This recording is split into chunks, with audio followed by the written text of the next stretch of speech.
ഒരു കല്യാണമേ താല്പര്യമില്ല എന്ന് പറയുന്ന ധാരാളം ആൾക്കാർ വളരെ പെട്ടെന്ന് തന്നെ അല്ലെ ഡൈവേഴ്സ് നടക്കുന്നു, അല്ലെ നല്ല രീതിയിലല്ല പോകുന്നത്. നമ്മുടെ ഫ്രീഡത്തിനെ അഫക്റ്റ് ചെയ്യുന്ന ഒരു പരിപാടി അതിൻ്റെ മാറേണ്ട കാലം അതിക്രമിച്ചിരിക്കുന്നെന്ന് തോന്നുന്നു. ഡിയർ ഫ്രണ്ട്സ്, ഇന്നത്തെ പുതിയ കാലത്ത് പല കുട്ടികളും, പ്രത്യേകിച്ച് പെൺകുട്ടികൾ, ഒരു കല്യാണമേ താല്പര്യമില്ല എന്ന് പറയുന്ന ധാരാളം ആൾക്കാരെ കാണാറുണ്ട്. കാരണം മിക്കവാറും കുട്ടികൾ, ഇപ്പോൾ എൻ്റെ മോളോടൊക്കെ ചോദിച്ചു കഴിഞ്ഞാലും അവരുടെ കൂടെയൊക്കെ ഉള്ള കൂട്ടുകാരൊക്കെ പല ആൾക്കാരും ഡിസ്കസ് ചെയ്യുന്നത് അവർക്ക് കല്യാണത്തിന് താല്പര്യമില്ല, ഒരു കമ്മിറ്റ്മെൻറ്റ് താല്പര്യമില്ല എന്ന് പൊതുവേ ഇന്നത്തെ പുതിയ കുട്ടികളെല്ലാവരും തന്നെ പറയുന്നതൊരു പ്രധാനമായിട്ട് പല പേരൻസും പറഞ്ഞ് കേൾക്കാറുണ്ട്.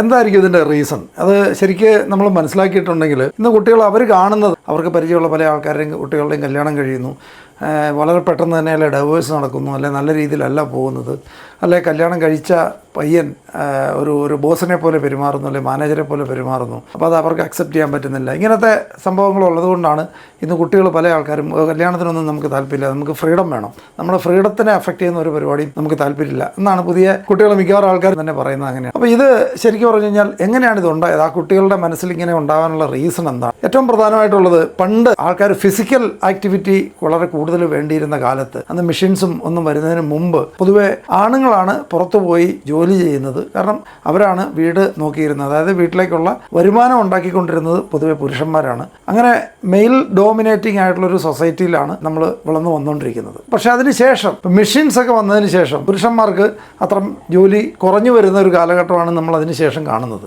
പക്ഷേ സ്വാഭാവികമായിട്ട് നേരത്തെ ഉണ്ടായിരുന്ന നിലനിന്നിരുന്ന ഒരു കൾച്ചർ കുറേ കാലത്തോടെ കണ്ടിന്യൂ ചെയ്തു. കാരണം കുറച്ചൊക്കെ ചേഞ്ചസ് വരുന്നുണ്ടെങ്കിൽ പോലും ആ കൾച്ചർ പൂർണ്ണമായിട്ടും മാറി വരാൻ സമയമെടുക്കുന്നുണ്ട്. ഇപ്പം മെഷീൻസ് ഒക്കെ വന്നതിന് ശേഷം ഈ റോൾ കുറച്ചൊക്കെ കുറഞ്ഞു വരുന്നുണ്ട്. ലേഡീസ് പുറത്ത് പോയി വർക്ക് ചെയ്യുന്നൊക്കെ ഉണ്ടെങ്കിലും അത് ഗ്രാജുവലായിട്ട് മാത്രമേ അത് ചേഞ്ച് ഉണ്ടായി വരികയുള്ളൂ. ശരിക്കും പറഞ്ഞു കഴിഞ്ഞാൽ ലേഡീസിനെ സംബന്ധിച്ച് അവസരം കിട്ടുകയാണെങ്കിൽ പല പുരുഷന്മാരെക്കാളും മൾട്ടി ടാസ്കിങ് ഒക്കെ ചെയ്യാൻ പറ്റുന്നത് ലേഡീസിനാണ്. ഇപ്പോൾ ഏറ്റവും ഇമ്പോർട്ടൻ്റ് ആയിട്ടുള്ള കാര്യം സ്വന്തം കാലിൽ നിൽക്കുക എന്നുള്ളതാണ് ഏറ്റവും പ്രധാനപ്പെട്ട കാര്യം. ആദ്യം നമ്മൾ കല്യാണം, അത് ശരിയാണ്, ഒരു സൈഡിൽ പറഞ്ഞു കഴിഞ്ഞാൽ എല്ലാത്തിനേക്കാളും ഉപരി ഡിപ്പെൻഡൻസിയിൽ ഒരിക്കലും ജീവിക്കാതിരിക്കുക എന്നുള്ളതാണ് ഏറ്റവും ഇമ്പോർട്ടൻറ്റ്.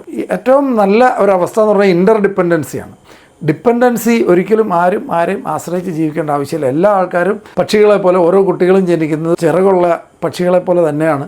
അത് പുരുഷനായാലും സ്ത്രീയാണെങ്കിലും. പക്ഷെ പറക്കാതിരുന്ന് കഴിഞ്ഞാൽ കുറച്ച് കാലം കഴിഞ്ഞാൽ പറക്കാൻ പറ്റാതെ വരും. അതാണ് പല കേസിലും സംഭവിക്കുന്നത്. അവർ പറക്കാതിരുന്ന് കുറച്ച് കഴിഞ്ഞാൽ അവർക്ക് പറക്കാൻ അറിയാൻ പാടില്ലാതെ, അയ്യോ പറന്നാൽ എന്തെങ്കിലും പറ്റുമോ എന്ന് പറ്റുന്നൊരവസ്ഥയിലേക്ക് വരുമ്പോഴാണ് ഈ അറ്റാക്കുകൾ മുഴുവൻ ഉണ്ടാകുന്നത്. മാത്രമല്ല, എനിക്ക് തോന്നുന്നൊരു ലൈഫ് ലോങ് നിലനിൽക്കേണ്ട ഒരു പാർട്ട്ണർഷിപ്പ്, ഒരു പാർട്ട്ണറെ നമ്മൾ സെലക്ട് ചെയ്യുന്നത് വളരെ ശ്രദ്ധയോടെയും സമയമെടുത്തും ചെയ്യേണ്ട ഒരു പ്രോസസ്സാണ്.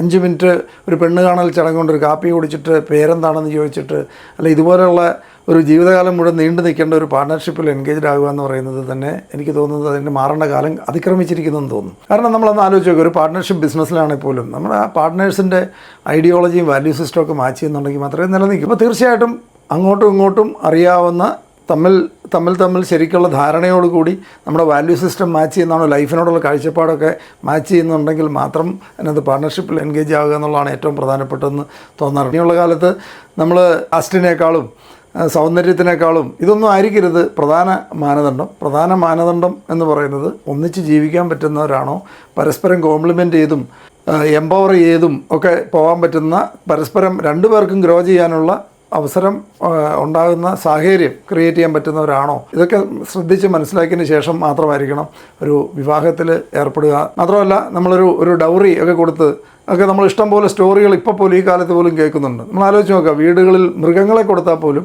പശുവിനെയോ ആടിനെയോ ഒക്കെ കൊടുത്താൽ പോലും കാശ് ഉടമസ്ഥന്, ആരുടെ വീട്ടിൽ നിന്നാണോ അതിനെ കൊണ്ടുപോകുന്നത് അവർക്കാണ് കാശ് കിട്ടുന്നത്. ഇവിടെ അതുപോലെ അങ്ങോട്ട് കൊടുത്തിട്ടൊരു പെൺകുട്ടിയെ അയക്കുമ്പോൾ ഉടനെ അങ്ങോട്ട് കാശ് കൊടുത്ത് വിടുക, അല്ലെങ്കിൽ ഒരാളെ ഏൽപ്പിക്കുക എന്നൊക്കെയാണ് പറയുന്നത്. ഒരാളുടെ കൈ പിടിച്ച് കൊടുക്കുക എന്നൊക്കെ പറയുന്ന ഭാഷ തന്നെ എനിക്ക് തോന്നുന്നില്ല. എന്തിനാണ് കൈ പിടിച്ച് വേറൊരാൾക്ക് കൊടുക്കേണ്ട ആവശ്യം എന്താ ഉള്ളത്? അല്ല, കൈ പിടിക്കുന്നതിനെക്കുറിച്ചല്ല പറയുന്നത്, അത് വേറൊരാളുടെ സംരക്ഷണത്തിൽ അല്ല. കാരണം ഇൻഡിപെൻഡൻ്റ് ആയിട്ട് നിൽക്കുക എന്നുള്ളതാണ് ഏറ്റവും പ്രധാനപ്പെട്ട ഒരു കാര്യം. ഇനിയുള്ള കാലത്ത് എനിക്ക് തോന്നുന്നത് ഒരു പക്ഷേ കല്യാണങ്ങൾ പല വലിയ മാമാങ്കം നടക്കുന്ന ഇവിടെ കാണാറുണ്ട്. പക്ഷേ അതിനേക്കാൾ എനിക്കൊന്ന് സെലിബ്രേറ്റ് ചെയ്യേണ്ടത് വെഡ്ഡിങ് ആനിവേഴ്സറികളാണ്. വെഡ്ഡിങ് ആനിവേഴ്സറികൾ 5 വർഷം കംപ്ലീറ്റ് ചെയ്തു, 10 വർഷം കംപ്ലീറ്റ് ചെയ്തു, 25 വർഷം കംപ്ലീറ്റ് ചെയ്തു. അതുപോലെ വെഡ്ഡിങ് ആനിവേഴ്സറി സെലിബ്രേറ്റ് ചെയ്യുന്ന ഒരു കാലം ഉണ്ടാവുക എന്നുള്ളതാണ് ഇപ്പോഴത്തെ സാഹചര്യത്തിൽ ഏറ്റവും ഇമ്പോർട്ടൻ്റ് എന്ന് നമുക്ക് തോന്നാറുണ്ട്. അല്ലെങ്കിൽ പലപ്പോഴും വലിയ കല്യാണങ്ങളൊക്കെ ചിലപ്പോൾ നമ്മൾ കൂടിയിട്ട് വരാറുണ്ട്. അത് കഴിഞ്ഞിട്ട് 3 മാസം കഴിഞ്ഞ് കേൾക്കുന്നത് അത് റിലേഷൻഷിപ്പ് നല്ല രീതിയിലല്ല പോകുന്നത്, അല്ലെങ്കിൽ അവൻ കഞ്ചാവാണ്, അല്ലെങ്കിൽ അവൾ ശരിയല്ല. ഇതുപോലത്തെ വാർത്തകൾ നമ്മൾ ധാരാളം കേൾക്കാറുണ്ട്. എന്തെങ്കിലുമൊക്കെ നമ്മൾ കാരണങ്ങളാണ് അതിൽ പറയപ്പെടുന്നത്. അതിനേക്കാളും പകരം ആ എൻഗേജ്ഡ് ആകുന്നതിന് മുമ്പ് തന്നെ ശരിയായ രീതിയിൽ മനസ്സിലാക്കിയതിന് ശേഷം മാത്രം മുമ്പോട്ട് പോവുകയാണെങ്കിൽ ഇതെല്ലാം ഒഴിവാക്കാവുന്നതാണ്. മാത്രമല്ല നമ്മളും പുരുഷന്മാരായിട്ടുള്ളവർ മനസ്സിലാക്കിയിരിക്കേണ്ടത് നമ്മുടെ ജീവിതത്തിൻ്റെ എല്ലാ ഘട്ടങ്ങളിലും ശരിക്കും പറഞ്ഞാൽ ഒരു ലേഡിയുടെ റോൾ അതിൻ്റെ കൂടെ കാണാൻ പറ്റും.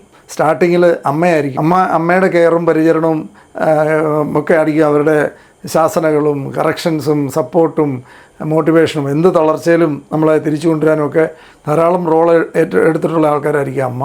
അതിനുശേഷം ഒരു പക്ഷേ സിസ്റ്റർ ഉണ്ടാവാം, ഭാര്യ ഉണ്ടാവാം, അതിനുശേഷം മകളുണ്ടാവാം. അപ്പം ജീവിതത്തിൻ്റെ ആദ്യം മുതൽ അവസാനം വരെ ഒരു സ്ത്രീയുടെ സാമീപ്യം നമുക്ക് കാണാൻ പറ്റും ഓരോരുത്തരുടെ ഉയർച്ചയിലും. അത് റെസ്പെക്റ്റ് ചെയ്യുക എന്നുള്ളത് വളരെ പ്രധാനപ്പെട്ട കാര്യമാണ്. റെസ്പെക്റ്റ് ചെയ്യുക, വാല്യൂ ചെയ്യുക എന്നുള്ളത് വളരെ പ്രധാനപ്പെട്ട ഒരു കാര്യമാണ്. അപ്പോൾ തീർച്ചയായിട്ടും ഈ ഒരു രീതി ഇനിയുള്ള കാലത്ത് വളരെ പ്രസക്തമാണ് എന്ന് എനിക്ക് തോന്നുന്നുണ്ട്.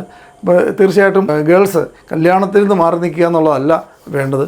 ചിറകുകളുണ്ട്, പറന്നകലാൻ വേണ്ടിയുള്ളതല്ല, ഒന്നിച്ച് ഒപ്പം പറക്കാൻ വേണ്ടിയാണ് നമ്മൾ കല്യാണം കഴിക്കുന്ന പുരുഷൻ്റെ കൂടെ. Okay, thank you.